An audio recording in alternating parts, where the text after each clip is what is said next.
It began with a knock that didn't feel like it belonged to the hour, or the house, or even the world outside my front door.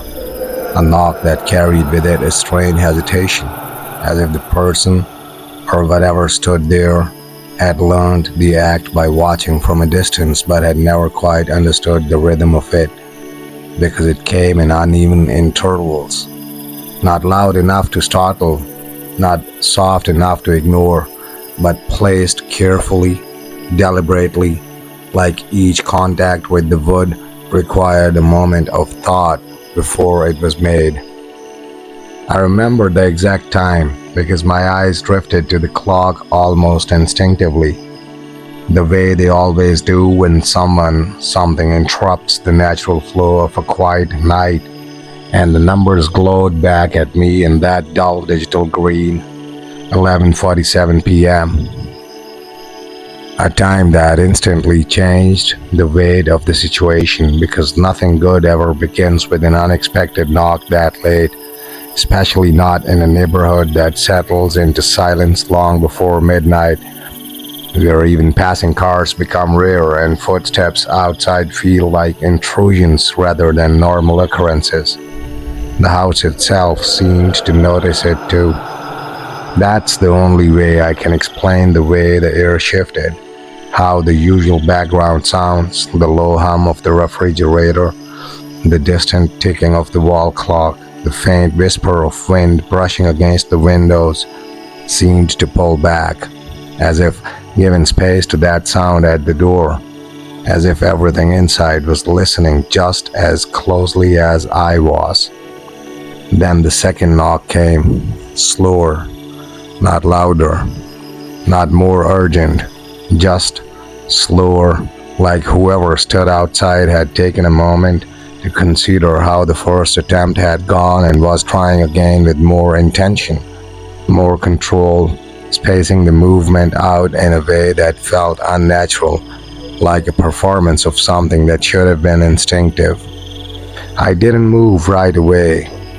I stayed where I was, halfway between the living room and the hallway, my body suddenly aware of itself in a way it hadn't been seconds before, my breathing quieter, my steps more deliberate, as if making noise now would somehow reveal too much, as if the simple act of existing inside the house could be sensed from the other side of the door if I wasn't careful.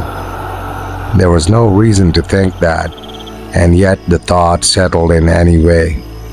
I walked toward the hallway slowly, my feet pressing against the floor with careful control, avoiding the spots that creaked out of habit, though I had never consciously memorized them before, my hand drifting toward the light switch near the entrance before stopping just short of it, because something I couldn't name or justify, told me not to turn it on, not to announce myself, not to let whoever was outside know with certainty that the house was occupied.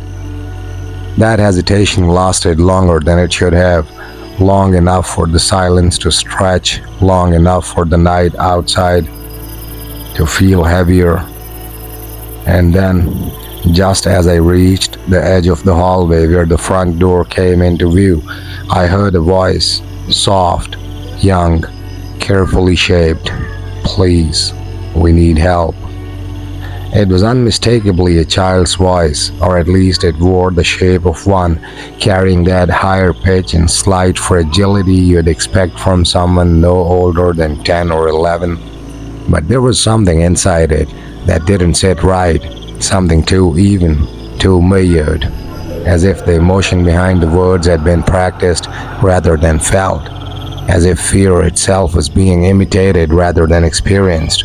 I froze where I stood, not out of shock, not even out of immediate fear, but because the voice didn't match the situation. Children who are scared don't sound like that. They don't pause so precisely between words. They don't hold their tone so steady. They don't sound composed. And yet there it was again, just beyond the door, waiting in that same unnatural stillness that had followed the knocks. "We just need to come inside." The sentence was simple, normal, completely reasonable, and still, something about it pressed against me in a way that felt wrong, like a key that almost fits a lock but not quite, like something familiar that had been shifted just enough to become unsettling without being obviously different.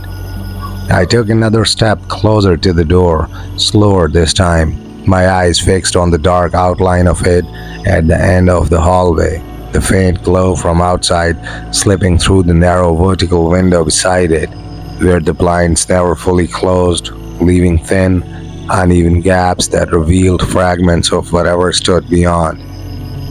I didn't want to look. That thought came suddenly, sharply, with a kind of clarity that cut through everything else, telling me that whatever waited outside did not need to be seen to be understood. That looking would only making things worse, that there are moments when curiosity is not a strength but a weakness. A door you open from the inside without realizing what you're inviting in, and yet, despite that, I kept moving forward, because that's what people do. We move toward the unknown, even when something deep inside us is already telling us not to. The window beside my front door had always felt like an afterthought, a narrow vertical strip of glass that let in just enough light during the day to make this entrance feel less closed off. But at night it became something else entirely, something that worked in reverse, turning the inside of the house into a place that could be watched just as easily as it could watch, especially with those blinds that never quite aligned properly, leaving thin, uneven gaps that seemed insignificant in daylight but now felt deliberate, like slits designed for observation rather than decoration. I told myself I wasn't going to look. I actually made that decision, standing there just a few feet away, my body angled toward the door but my eyes deliberately fixed on the floor for a moment, as if refusing to engage would somehow keep the situation contained, as if not seeing meant not confirming, and not confirming meant not escalating whatever was quietly unfolding on the other side. But the mind doesn't work that way, not when something unknown is close, not when it's waiting. Curiosity doesn't rush you, it pulls you, slowly, gently, until resisting it feels more unnatural than giving in, until the act of not knowing becomes heavier than whatever truth might be waiting behind that thin barrier of wood and glass. So I shifted, just slightly, just enough. My shoulder leaned toward the window, my head tilting by inches rather than intent, until one of those narrow openings between the blinds aligned with my line of sight, and for a moment I saw nothing but darkness, the outside light too dim, the angle too shallow, the shapes too undefined to form anything concrete. And then they appeared, not suddenly, not with movement, but as if my eyes had finally adjusted to something that had already been there all along.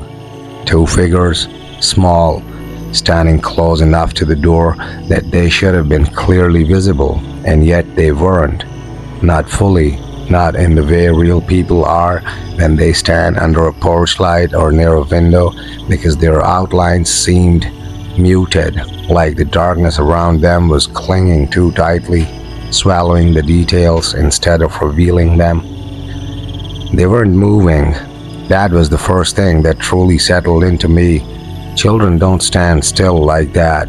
Even in fear, even in cold, there's always some kind of motion, shifting feet, rubbing hands together, glancing around, anything to release that nervous energy that kids never quite know how to contain. But these two didn't. Their posture was fixed, their heads slightly tilted downward, their arms hanging at the sides without tension or restlessness, as if they had been placed there rather than arriving on their own, as if motion itself was something they only used when absolutely necessary. I strained my eyes, trying to make out details, clothing, faces, anything that would anchor them in something real. But the more I looked, the more it felt like the image resisted me, like it blurred just at the edges of recognition, never allowing a full, clear picture to form. And then one of them spoke again. "We're cold." The voice came from the one standing slightly to the left, though I couldn't actually see the mouth move, couldn't trace the sound to any physical action, and that was the moment when something deeper shifted inside me, because the voice was closer now, not louder, not more forceful, but closer in a way that didn't match what I was seeing through the glass. They hadn't stepped forward. I was sure of that. There had been no movement, no change in posture, and yet the voice felt like it had moved, like it had leaned in, as if distance didn't apply to it the way it should.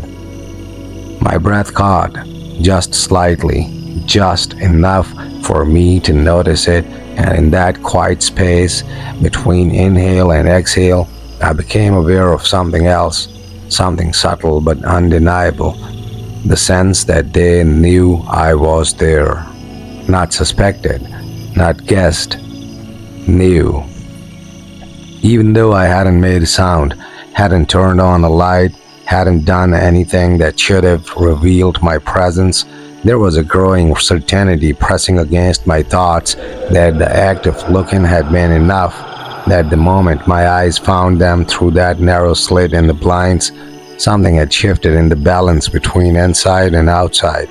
And then slowly, so slowly, I almost thought I imagined it.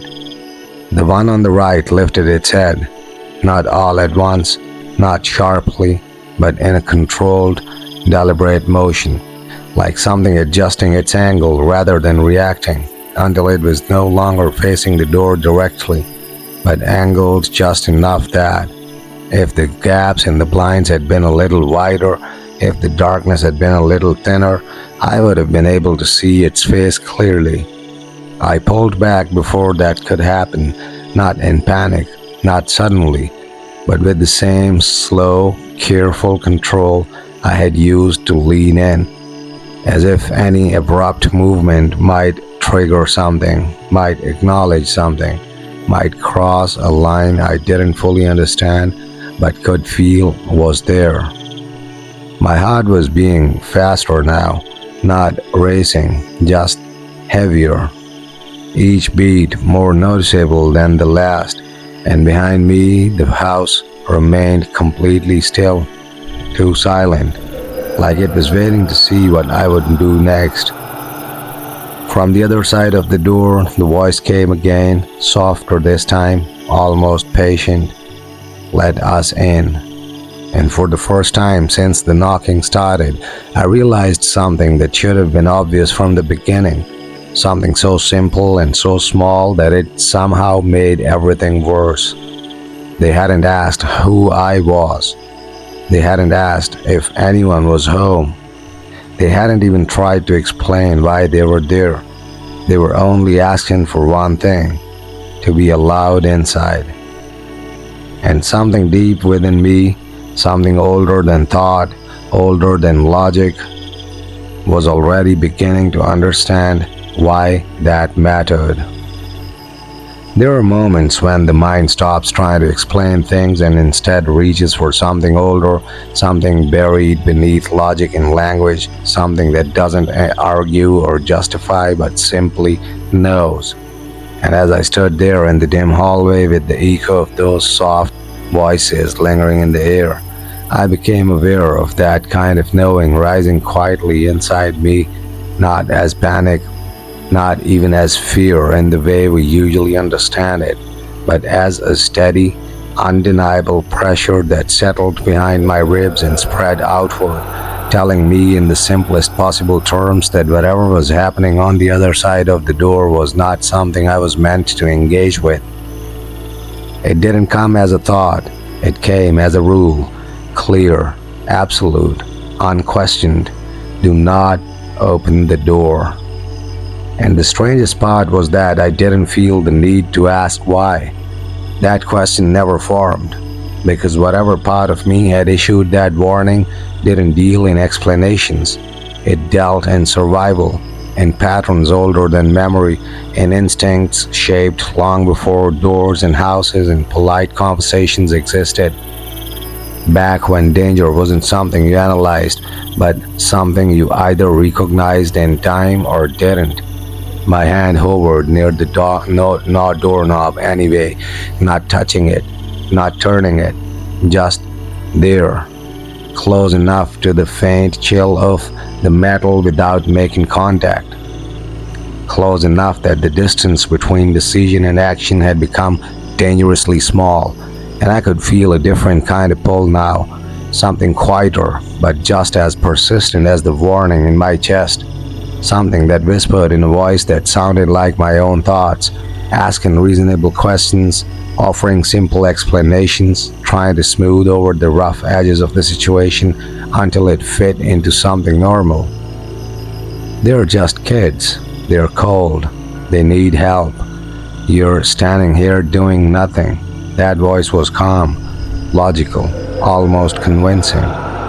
It pointed out the obvious things, the things that made sense on the surface, the things any decent person would consider before turning someone away, especially children, especially at this hour. And for a moment, just a moment, I felt the balance shift slightly, felt the certainty of that internal rule weaken under the weight of those simple human arguments.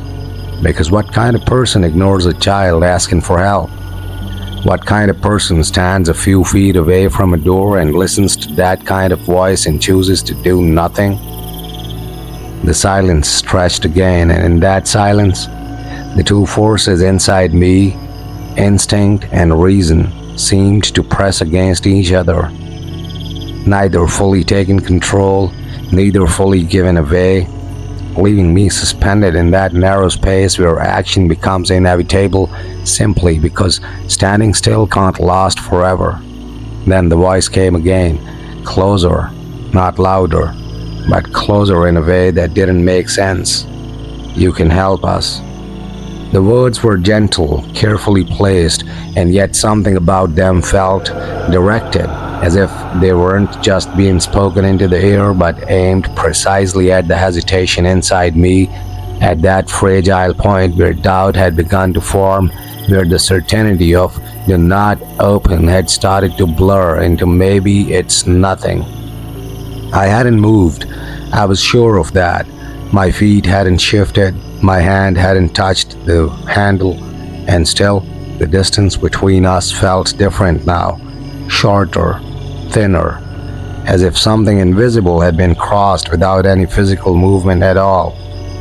I swallowed, my throat suddenly dry, my awareness narrowing to the space immediately around the door, to the faint outline of it in the dim light, to the quiet presence on the other side that no longer felt like it was waiting outside so much as pressing against the boundary itself. And that was when another realization settled into me, slow and heavy and impossible to ignore. They weren't trying to force their way in. They weren't knocking harder. They weren't threatening or shouting or demanding. They were doing something far more deliberate.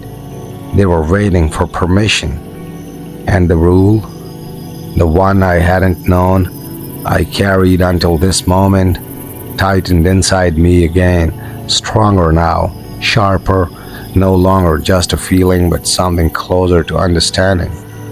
Whatever stood on the other side of that door needed me to say yes, and until I did, it couldn't move in. There's a point in situations like that where the body begins to act independently of the mind, where the distance between thought and movement shortens until it almost disappears. And as I stood there with that quiet, insistent awareness pressing against me from both sides, one voice urging caution, the other gently dismantling it, I felt my fingers shift just slightly, almost without permission, drifting closer to the doorknob until the cold metal brushed against my skin in a way that felt far more significant than it should have. It wasn't a sudden decision. There was no moment where I thought, I'm going to open the door now. It happened in fragments, a subtle lean forward, a slight tightening of the fingers, the smallest adjustment of grip, each movement so minor on its own that it barely registered, but together forming a slow, continuous motion towards something final, something irreversible, something that seemed to pull at me not with force, but with inevitability. From the other side, there was no knocking now, no shifting, no sound of movement at all, only presence. A quiet, waiting presence that felt closer than before, not physically because I would have heard that, but in a way that pressed against my awareness, like standing too close to someone in a dark room where you can't see them but you know exactly where they are. Then the voice came again, not the same tone as before, softer, more certain, as if something had changed. We won't hurt you. The words slid through the silence in a way that made my chest tighten, not because of what they promised, but because of how necessary, how unnecessary that promise was. Because I hadn't asked if they would hurt me, hadn't even spoke a single word since the knocking began, and yet they answered a question I hadn't voiced, addressed the fear I hadn't consciously expressed, as if they were no longer responding to what I did, but to what I felt. My fingers tightened slightly around the handle, just enough to feel the shape of it, just enough to realize how little effort it would take to turn it. A simple motion, a fraction of a second, that's all it would take to break the barrier between inside and outside, between whatever rules still applied and whatever waited beyond them. You don't have to be scared, that voice again, closer, too close. It felt like it was right on the other side of the wood now, separated from me by inches rather than feet, and yet I hadn't heard a single step, hadn't seen a single movement through the blinds, which made the space between us feel unstable, unreliable, like distance itself wasn't behaving the way it should. My thumb shifted, just slightly, pressing against the latch, and for a moment, just a moment, I felt the mechanism give under the pressure, that faint internal click beginning to form. The first sign that the door was about to unlock, about to open, about to allow something I didn't understand to cross into a space that had always felt safe until now. And then, something broke the motion, not a sound, not a sudden realization, but a memory, small, almost insignificant. The kind of thing you wouldn't expect to matter in a moment like that, and yet it rose up with a clarity that cut through everything else, through the voices, through the pressure, through that slow, creeping pull toward the handle. A simple thought, clear, sharp, out of place. Why haven't they asked to use the phone? It hit harder than it should have, because that's what anyone would ask. A lost child, a scared child, someone stranded outside late at night. They won't just repeat the same line over and over, won't stand in silence between requests, won't focus entirely on getting inside without offering any explanation beyond vague need. They would ask for something specific. They would ask for help in a way that made sense. But these voices hadn't done that, not once. They hadn't asked who I was, hadn't asked where they were, hadn't asked for directions or warmth or safety, only entry, only permission. My grip on the handle loosened, not quickly, not dramatically, but enough. Enough for that faint internal click to fade, for the mechanism to settle back into place, for the door to remain exactly as it had been formed from the beginning, closed. The silence on the other side changed, not louder, not clearer, just different. As if something had noticed, as if something had felt that shift in my intention, that moment where the outcome had almost tipped in its favor before slipping back again. And when the voice came next, it wasn't asking anymore, it was waiting, still calm, still controlled, but beneath it, just barely, there was something new, something thinner, something strained. Please. And for the first time since this began, I felt the balance shift in the other direction, away from the door, away from them, back towards something that felt like control, but only just. I don't know what made me look again, even now when I try to trace that moment back to something logical, something deliberate. I can't find a clear reason for it, because every instinct that had surfaced inside me up to that point had been pushing in the opposite direction, telling me to step away, to create distance, to break whatever silent connection had formed between me and the presence on the other side of the door. And yet, despite all of that, there was still something pulling at me, something quieter than curiosity but more persistent. Something that didn't demand attention but simply waited for it, patiently, the way everything else about this situation seemed to wait. Maybe it was the silence, maybe it was the way the voice had changed, subtle, almost unnoticeable, but different enough to leave a kind of unfinished feeling in the air, like a sentence that hadn't quite reached its end. Or maybe it was something else entirely, something that wanted to be seen. Whatever the reason, I found myself shifting again, my body moving with that same careful control, my steps slow and measured as I leaned once more toward the narrow gaps in the blinds, telling myself, falsely, that I would only take a quick glance, just enough to confirm what I already suspected, just enough to reassure myself that this was something real, something explainable, something that would fall apart under direct observation. But the moment my eye aligned with that thin strip of darkness, everything changed. They were closer, not by a step, not by any movement I could have heard, but closer in a way that erased the little distance that had existed before, their shapes now filling more of the window, their presence pressing up against the glass as if the barrier between us had thinned without ever actually breaking.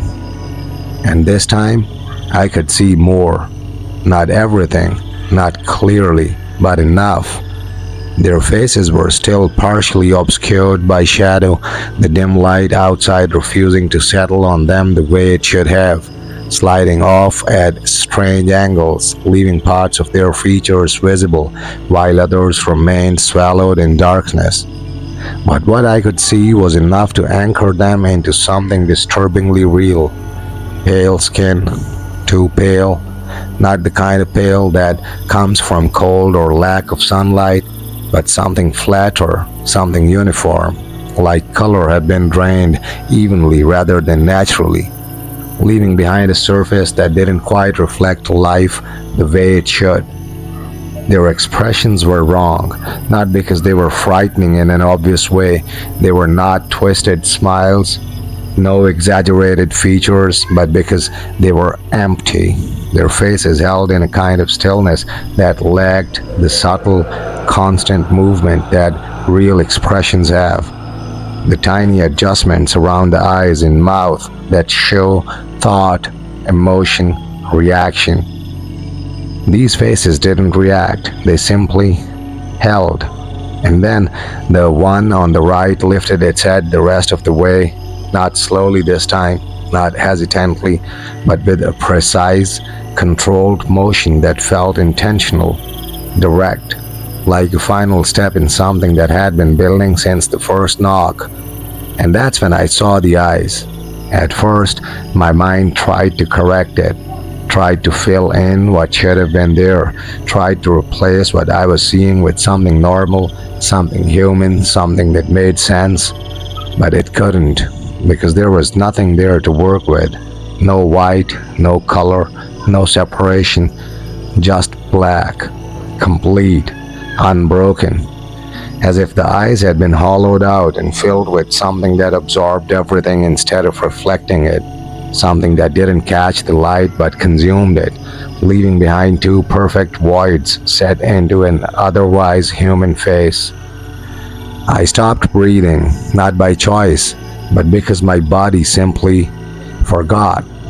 Every part of me locked in place, my thoughts stalling, my awareness narrowing to that single, impossible detail that refused to fit into anything I understood about the world, about people, about reality itself. And then it looked directly at me. There was no doubt about it, no ambiguity, no chance that it hadn't seen me through the narrow gap in the blinds. Because the moment those black, empty eyes aligned with mine, I felt something immediate and overwhelming. Not just fear, but exposure, like the act of looking had become net mutual, like whatever boundary I thought existed between observation and interaction had been erased in an instant. And in that shared moment, I understood something with absolute clarity. They had known I was there from the very beginning. The silence on the other side of the door didn't break, no movement followed, no sudden reaction, just that stillness again, that waiting. But now it felt different, because now I wasn't the only one watching. And when the voice came again, it didn't sound like it was coming from outside anymore. It sounded like it was right behind the door, right next to my ear. You see us now. And that was when the fear truly began. The moment those words reached me, something shifted in a way I still struggle to explain, because it didn't feel like sound traveling through air anymore. Didn't feel like something spoken or and then heard, but something placed directly into my awareness, something that arrived fully formed without passing through the usual distance between outside and inside. And for a brief, disorienting second, I couldn't tell if the voice had actually come from beyond the door or from somewhere much closer, somewhere that didn't have a physical location at all. I pulled back from the window immediately, not slowly this time, not carefully, but in a sharp, instinctive motion that felt more like escape than caution, my shoulder brushing against the wall behind me as I created distance, real distance, between myself and that thin strip of glass, because whatever connection had been made in that moment, whatever line had been crossed the instant our eyes met, felt dangerous in a way that went beyond anything physical. My breathing came back all at once, too fast, too shallow, each inhale pulling in more air than I needed, each exhale failing to release the tension building in my chest, as if my body was trying to compensate for the seconds it had lost, the seconds where everything had simply stopped. But even as I stepped back, they didn't. The presence didn't fade, didn't retreat. If anything, it felt stronger now, more defined, like the act of seeing them had given shape to something that had previously been incomplete, like recognition had allowed them to move one step closer without ever physically crossing the door. "You're not afraid," the voice again, calm, certain, and wrong, because I was afraid, deeply, overwhelmingly. But the way it said it made me question it for a split second, made me feel as if my own emotions were being observed from the outside, measured, interpreted, and then quietly dismissed. My thoughts stumbled over themselves, trying to reassert control, trying to rebuild something solid from the fragments that moment had left behind. But every time I reached for something logical, "This isn't real.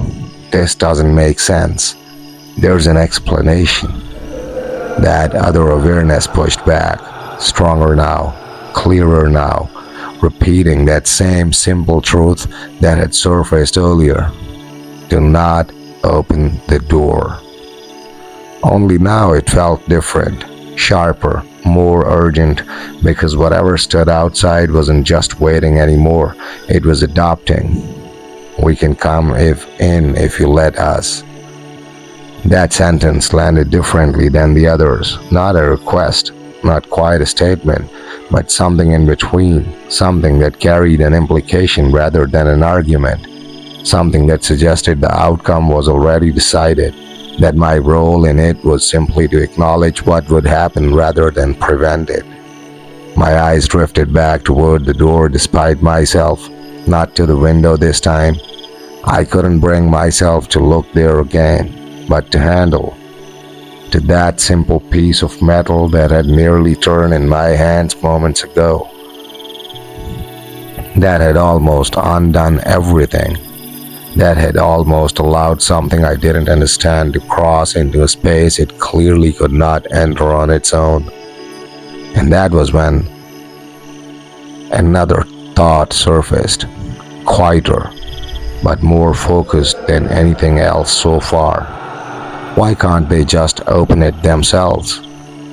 The question settled in slowly, but once it formed, it didn't leave, because there was nothing physically stopping them.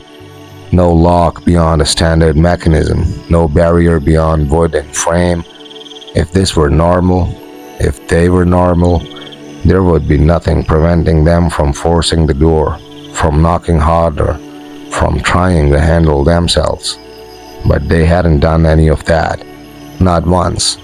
They hadn't even tested it, hadn't touched it, hadn't made a single move that suggested they were capable of entering without my permission. And that realization didn't bring comfort, it brought something worse, because it meant there was a rule, an actual rule, something unseen but absolute that they were bound by, something that kept them outside not because they lacked the ability, but because they lacked the right. And that night, that right, for some reason, belonged to me. The silence stretched again, thicker now, heavier, and then, from just beyond the door, so close it felt like the wood itself was carrying the sound, the voice came one more time, softer than before, almost gentle, but with a thin edge beneath it that hadn't been there earlier, something strained, something pressing against whatever limit held it back. Just say we can come in, not open the door, not help us, not we're cold, just that, permission, spoken, given. And as those words settled into the quiet space around me, I realized with a cold, creeping certainty that the door wasn't the only thing that could be opened, and that whatever line I had crossed by looking into those eyes wasn't one I could simply step back from. There's a kind of silence that isn't empty, a silence that feels occupied, dense, almost physical in the way it presses against your ears and settles into the spaces between your thoughts. And as I stood there, staring at the door without really seeing it, that silence began to change, not by breaking, not by filling with sound, but by becoming something else entirely, something that carried intention, something that felt like it was waiting for me to do more than just listen. My mouth felt dry, my throat tighter than it should have been. And without fully deciding to, without forming the words consciously in the way you normally do before speaking, I felt the beginning of something shift inside me, a subtle tightening in my chest, a faint movement in my jaw, the smallest adjustment of breath that usually comes just before a sentence is about to be spoken. It took me a second to realize what was happening. I was about to answer, not because I had chosen to, not because I had made a decision, but because something in me had been guided, gently, carefully, toward that outcome as if the conversation had been continuing without my full awareness, as if the next step had already been prepared and all I had to do was follow it. My lips parted, just slightly, and for a fraction of a second there was nothing between the thought and the action, nothing to interrupt the simple, dangerous path from intention to sound. Yo. The word barely formed, just the beginning of it. Just enough for me to hear it, to recognize it, to feel the shape of it leaving my mouth before I could stop it. And then I did stop, abruptly, violently, my jaw snapping shut with a force that made my teeth click together, my breath catching in my throat as if I had physically pulled something back from the edge of a fall, something that had almost slipped past me without permission. My heart slammed once, hard, then again, faster, because that hadn't felt like a normal mistake. It hadn't felt like hesitation or indecision or even pressure. It had felt like agreement, like I had already said yes somewhere deeper inside, somewhere beyond conscious thought, and the words had simply been catching up to that decision. You were going to let us in. The voice didn't sound surprised, it didn't sound excited. If anything, it sounded certain.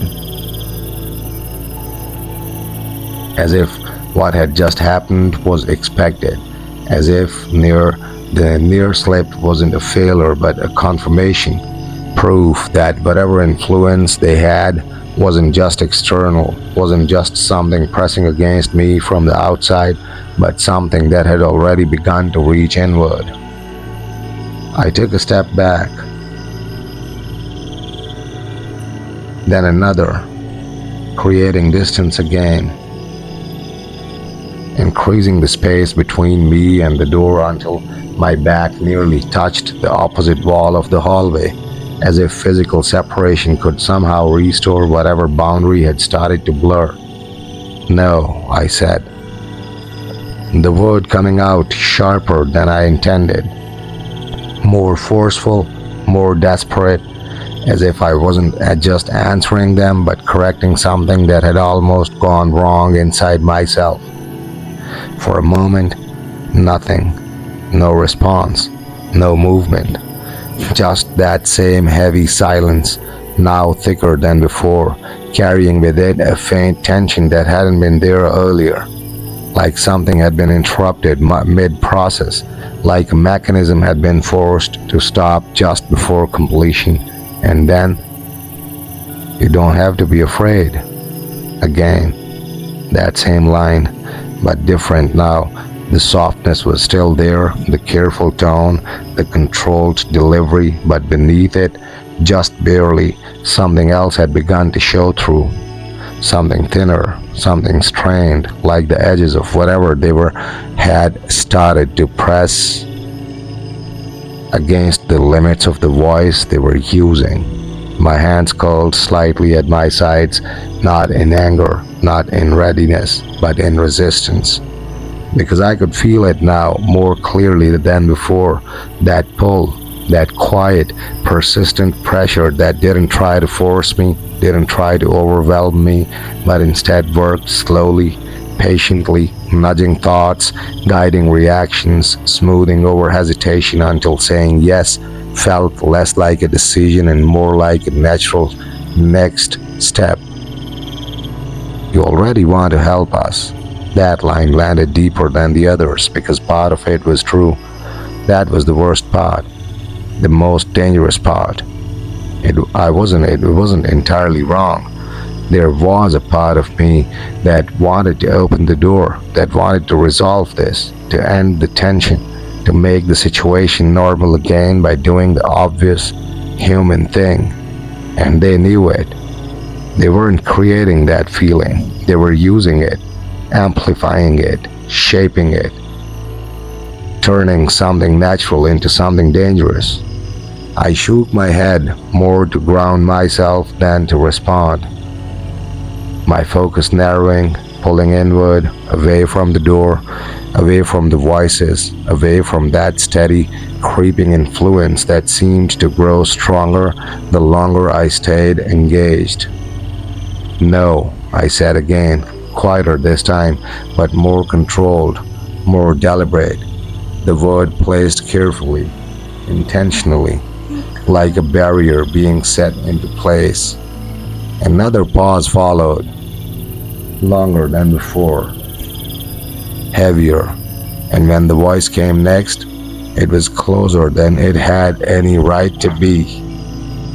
Not clearer, but closer in a way that made the space between us feel almost non-existent, as if the door had stopped mattering, as if whatever rule had been holding them back was beginning to strain under the weight of time and attention.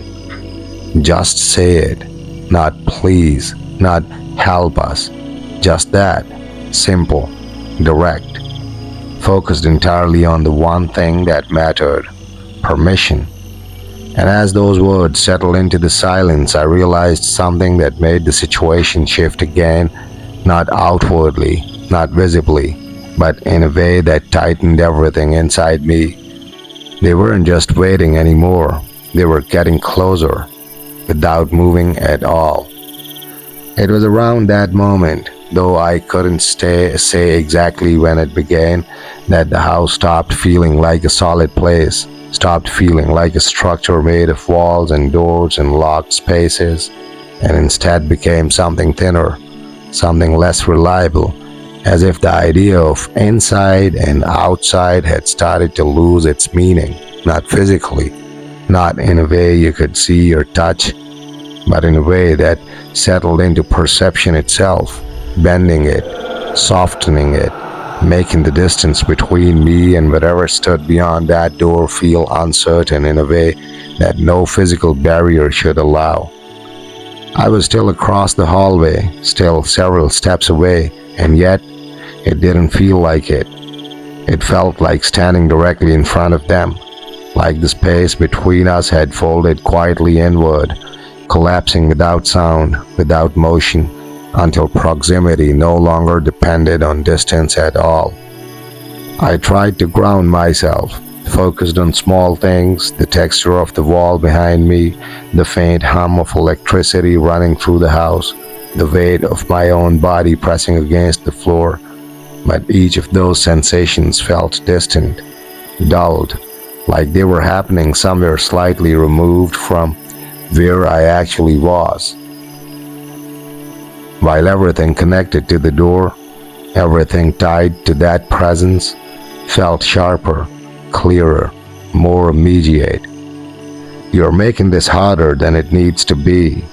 The voice had changed again, still calm, still controlled, but the softness was fading now, replaced by something flatter, something more direct, as if whatever had been carefully shaping the tone before was starting to slip, revealing something beneath it that wasn't as patient as it had first appeared.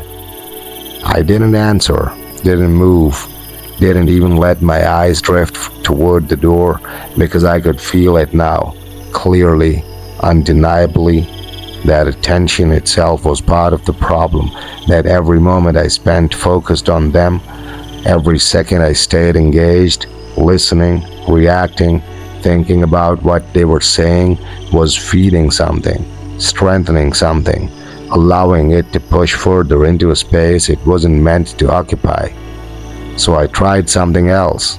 I looked away, fully, turning my head toward the living room, toward the darker, quieter part of the house where nothing was happening, where everything was still normal, still untouched by whatever this was, forcing my attention outward instead of inward, away from the door, away from the voices, away from that steady pressure that had been building since the first knock.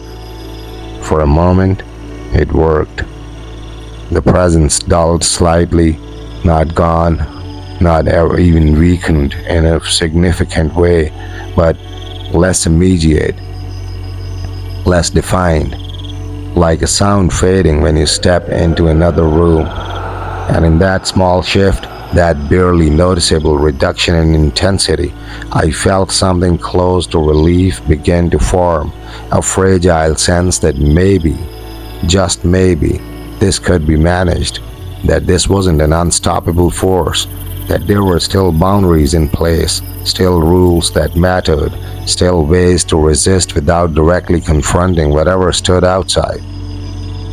Then, why are you ignoring us? The voice didn't come from the door, not entirely. It felt displaced, like it had slipped through something, not fully inside, not fully outside, but somewhere in between. And the moment I heard it, that small sense of relief collapsed instantly, because whatever distance I had just created, whatever slight separation I had managed to build by looking away, had been noticed, and it hadn't been allowed. Slowly, carefully, I turned my head back toward the hallway, not all the way, not toward the window, just enough to bring the door into the edge of my vision. And that's when I saw it. The handle. It wasn't still anymore.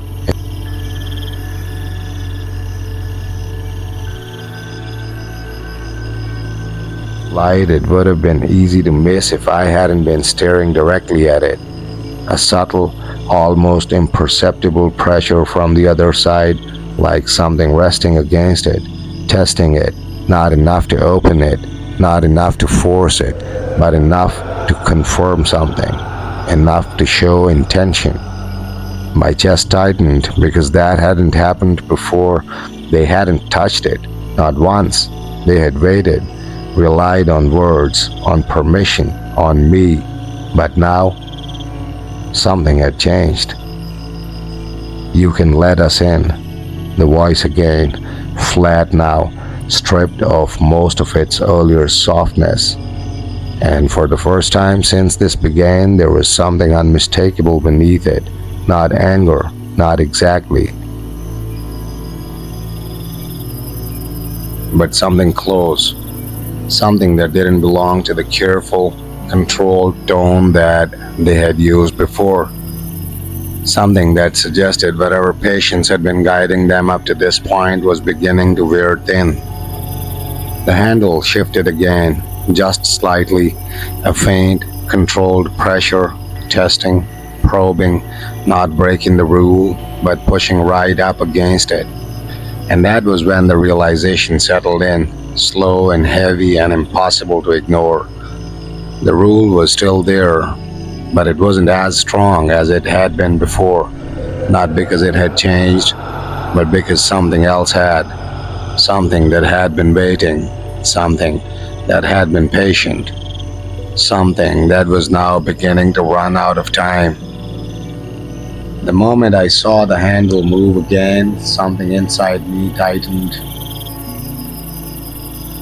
in a way that wasn't just fear anymore, not just that sharp, instinctive reaction that had been guiding me since the beginning, but something more focused, more aware, as if my mind had finally stopped trying to understand what this was and started to instead to track it like a pattern, like a system that could be read, studied, or interrupted. Because it wasn't random, it wasn't chaos, it was behavior, intentional behavior.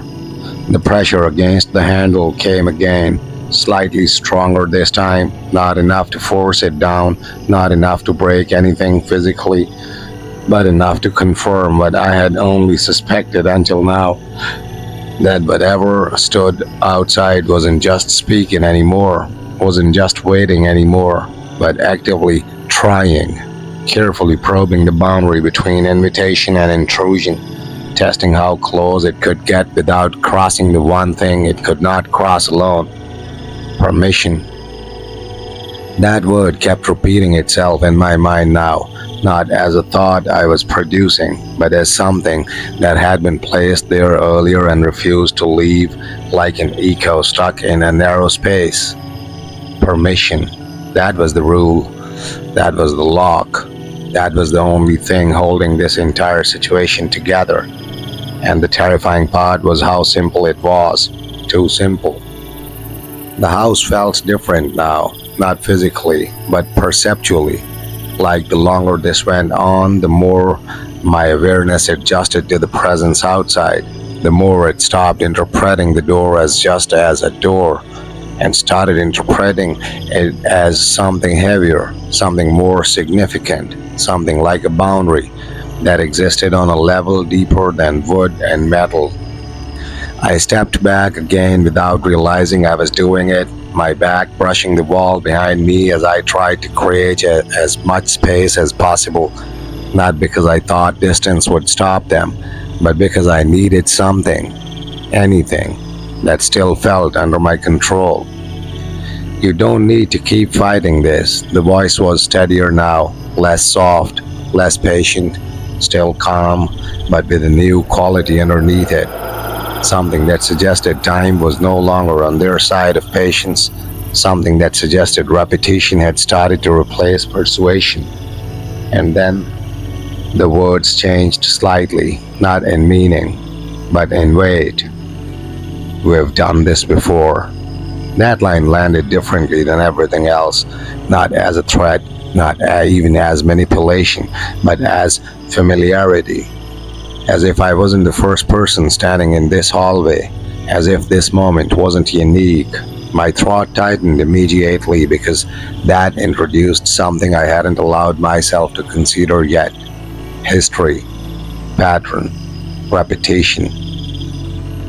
I forced my breathing to slow, focusing again on grounding myself, on separating what I could observe from what I could feel, because the danger wasn't just outside anymore, it was inside the way I was interpreting it, inside the way the situation was beginning to shape itself around assumptions I couldn't verify. I looked toward the door again, carefully this time, not fully exposing myself, just enough, and the handle moved again. This time, it wasn't testing, it was consistent pressure, sustained, like something was resting against it fully now, not pushing in bursts, not probing, but applying steady intention as if the boundary was no longer being explored, but prepared. My pulse spiked because that was new. They had never done that before. They had always waited for me, always stopped short, always relied on voice. But now, the behavior had changed. The patience had shifted. And for the first time since the knocking began, I realized something that made everything feel slightly more dangerous than it already was. They were adapting, not to the door, not to the house, but to me. The silence behind their voice deepened again, stretching longer than before, and when the next words came, they were quieter but sharper, like they were no longer trying to convince me of anything, only narrowing the path toward one outcome. Just open it a little, not fully, not everything, just enough. And that distinction, that tiny, precise limitation, was the first thing that truly felt like a mistake, because it wasn't asking for entry anymore, it was asking for compromise. And compromise meant they understood something about hesitation, something about how people break, something about how decisions begin to slip not all at once, but in small adjustments that feel harmless until it's too late to reverse them. My fingers flexed at my side without permission, a reflex, a response, and immediately I pulled them still again, forcing control back into my body, back into my awareness, because even the smallest unconscious movement now felt dangerous.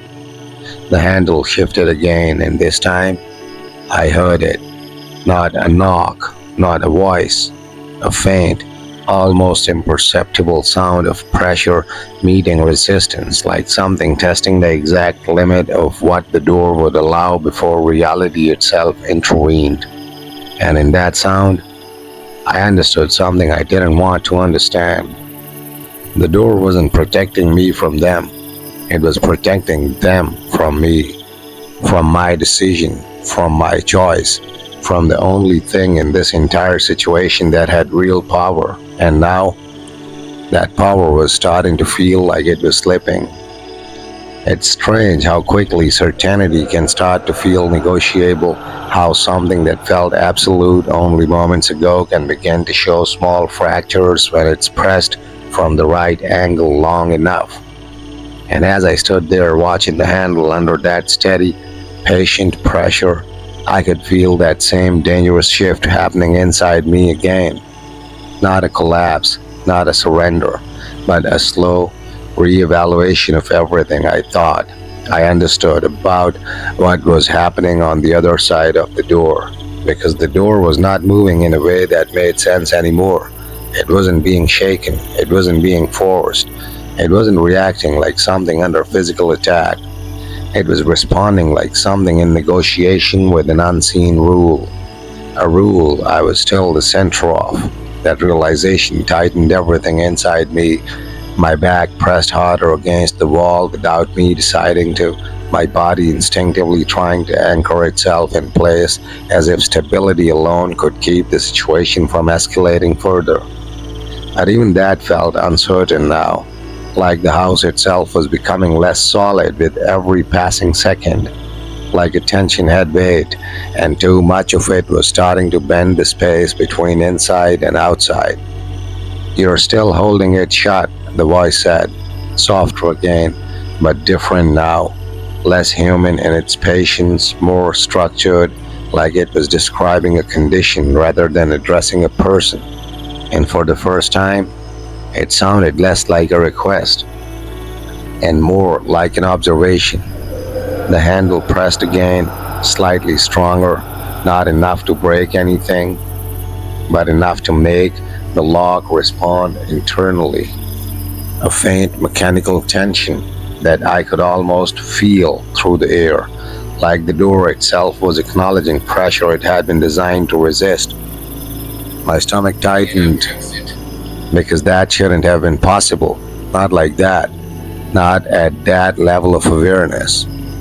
The door didn't think, it didn't interpret, it didn't respond to presence. It simply stayed closed or opened based on physical action, and yet something about this interaction didn't feel physical anymore. It felt coordinated, like two slides of a system trying to reach equilibrium, and I was missing the input, and I was the missing input.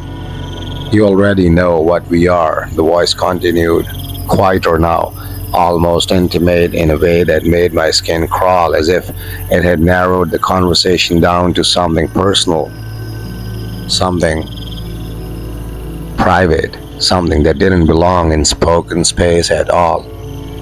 I didn't answer. I couldn't, because answering meant engaging, and engaging meant strengthening the connection that had already formed between thought and response. The handle shifted again, not forward, not backward, just steady, sustained pressure, and that was when the sound changed. A faint click, not loud, not dramatic, but distinct enough to register immediately in my mind, sharp enough to cut through everything else. A sound that didn't belong to speech or movement, but to mechanism. My heart dropped because I recognized it, not fully, but enough. A lock responding, not opening, but aligning, as if something on the other side had just matched the condition. My breath caught, and I realized with a sudden cold clarity that whatever permission meant in this situation, it wasn't a single decision. It wasn't a yes or no spoken once and done. It was something that could be approached, eroded, nudged, leaned into, step by step. And the worst part, I had already taken steps. "You're close," the voice said, not encouraging, not threatening, just confirming, like a calculation reaching its expected result. My eyes stayed fixed on the door now, fully, because looking away no longer felt safe, and the handle held, not turning yet. not opening, but no longer resisting in the same way it had before, as if the boundary had learned my hesitation and was now waiting for the smallest possible mistake to finish the rest on its own. And in that stillness, I finally understood the shape of what I was dealing with. Not a break in, not a threat in the usual sense, but a process. One that only needed me to fail once. The silence after that faint click didn't feel like silence anymore. Not in the way it had at the beginning when it was just absence of sound, because now it felt structured, like something held together by tension rather than emptiness. Like the entire hallway had become a paused moment waiting for one final decision to resolve it into either normal reality or something else entirely. I stood there, fully facing the door now, no longer my body, no longer pretending it could stay detached from what was happening, because there was no distance left that felt meaningful, no angle that felt safe, no position that didn't feel like part of the equation they were working through from the other side. The handle wasn't shaking anymore. That was the first thing I noticed. The pressure had changed. It wasn't exploratory now. It wasn't testing. It was steady, deliberate stillness, like something had committed itself fully to one position and was now simply waiting for the system to complete itself around it. "You are hesitating again," the voice said, not accusing, not pleading, just noting. And that tone was worse than anything before it, because it suggested observation without emotion, awareness without investment, like I was no longer being spoken to as a person but as a variable in a process that had already been defined. My throat tightened. My thoughts tried to push outward, to regain control, to reconstruct the sense of separation between me and them, between decision and influence.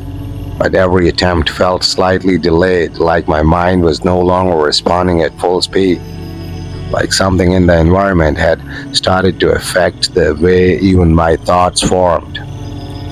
I forced myself to breathe slowly, in, out, deliberate, anchored. The door remained closed, but not unchanged.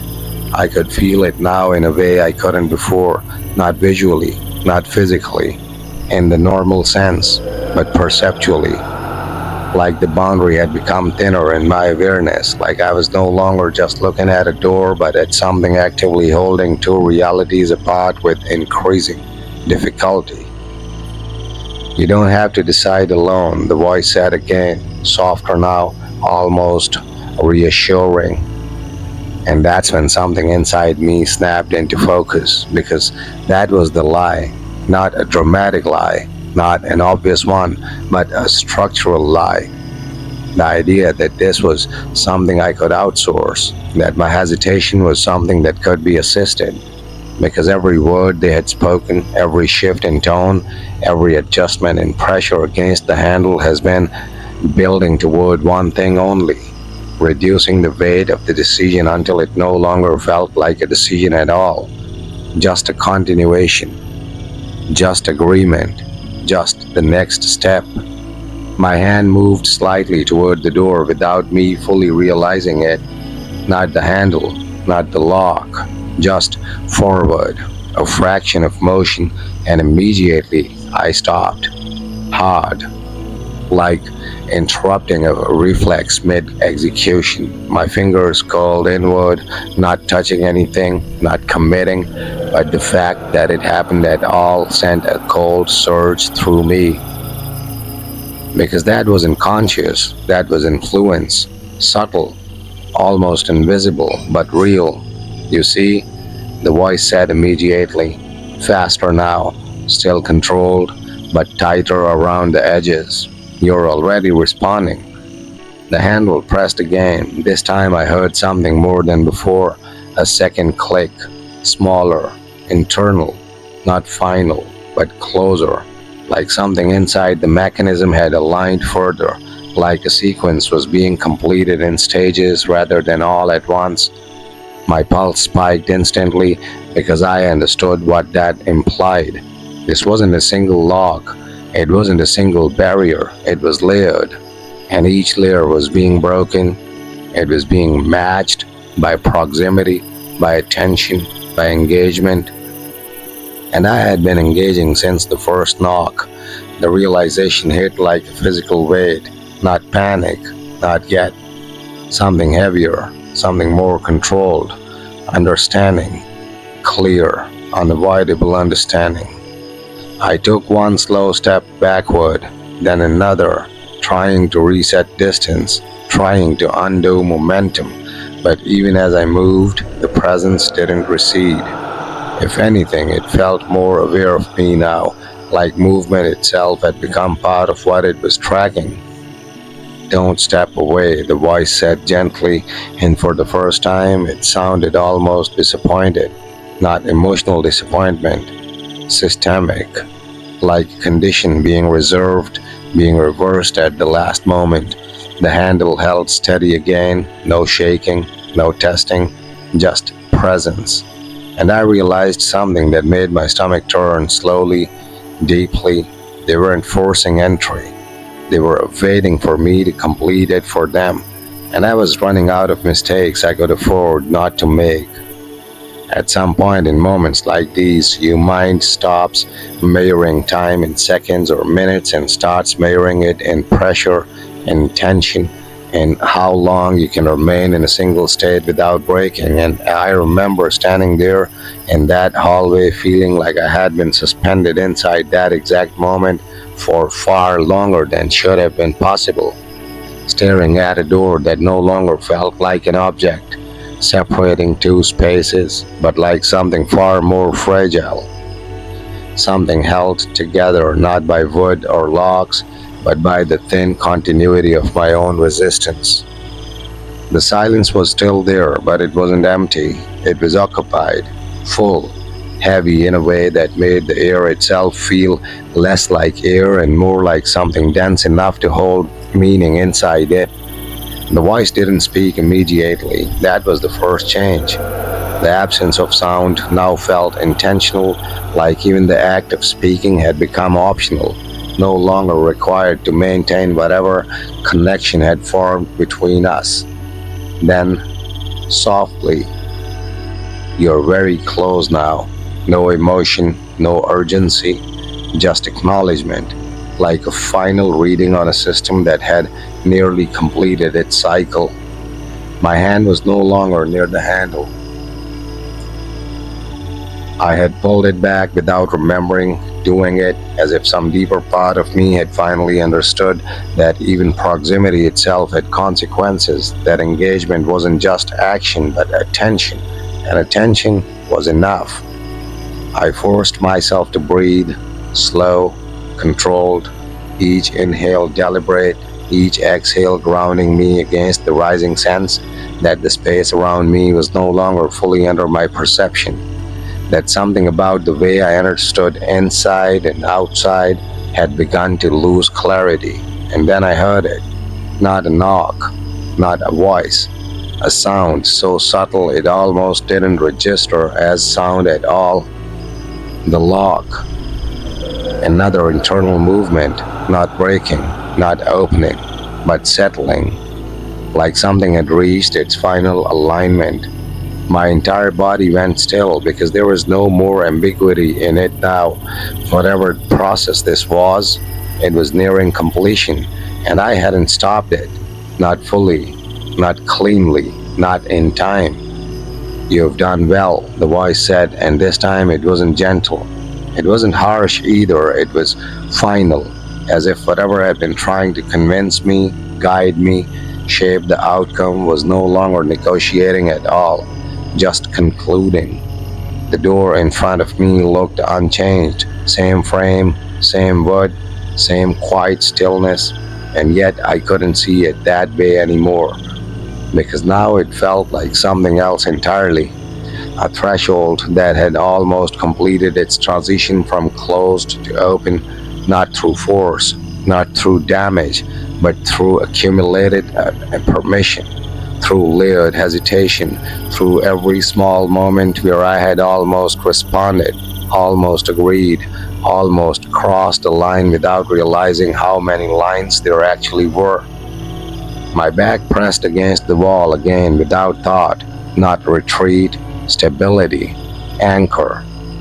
The only thing I could still control was my own position, and even that felt temporary. From the other side, no movement, no pressure, no sound, just waiting, perfect stillness. And that was what terrified me most now, because it didn't feel like they were trying anymore. It felt like they had reached the point where trying was no longer necessary, like everything had already been set in motion, like the final step wasn't something they needed to take, just something I needed to fail to stop. I swallowed hard, my throat dry, my mind racing through even every moment again, searching for the exact point where things had shifted beyond control. But the answer didn't come as a single moment, it came as a pattern. Every hesitation, every glance, every word I almost said, every time I listened instead of leaving, every second I stayed engaged, and in that realization, the truth settled in quietly, completely, without drama. The door had never been the real barrier. I was. And whatever stood outside had understood that from the very beginning. The silence stretched one last time, longer than before, and I knew, without hearing anything else, that the next moment would not be about them asking any more. It would be about what I did next, or didn't, because whatever this was had already learned how close I was to letting it in.